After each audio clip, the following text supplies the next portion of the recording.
Hola a todos, bienvenidos de regreso a mi canal. El día de hoy les voy a compartir cómo hacer un tanque para la pistola arenadora. Voy a utilizar este tanquecito, lo voy a reciclar. Este es un tanque que se usa para llenar los globos. Este trae helium. También voy a utilizar estas patas se las quité a un tanque de aire cuando hice el ahumador de carnes. En el canal tengo el video por si quieres echar un vistazo y quieres aprender cómo hacer un ahumador de carnes, por ahí lo tengo. Voy a usar también pipa negra que tiene rosca. Voy a usar un cople de 3/4 y este es de 1,5 pulgadas. Una tapadera también para de 1,5 pulgadas. Este es un codo de 90 grados de 3/4 a 0,5 pulgada y un pedacito de cobre con su cople con rosca. Todas estas partes son recicladas excepto por estas. Y esta es una pistola arenadora que tenía por ahí arrumbada y no le daba el uso porque no tenía el tanque para usarla, y en esta ocasión es lo que voy a hacer y les voy a compartir el procedimiento. También vamos a ocupar un pedazo de manguera. Bueno, no se diga más, vamos a empezar con el procedimiento, pero antes que nada me gustaría invitarte a que te suscribas al canal y le des clic a la campanita para que recibas las notificaciones de los videos futuros. Y si eres un suscriptor activo, quiero darte las gracias por apoyar al canal. No se diga más y empecemos con este proyecto.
Bueno amigos, este es el resultado del tanque arenador después de haberlo pintado y haber hecho unas pruebas, y está trabajando muy bien.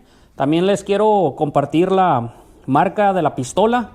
Esta pistola yo la compré. Esta pistola viene solamente con la manguera y es de la marca Craftsman. Y ahí a ver si alcanzan a mirar el modelo en caso de que estés interesado y quieras adquirir una. Es una buena pistola. Yo la he utilizado por mucho tiempo y todavía sigue funcionando, y viene con varias boquillas de cerámica.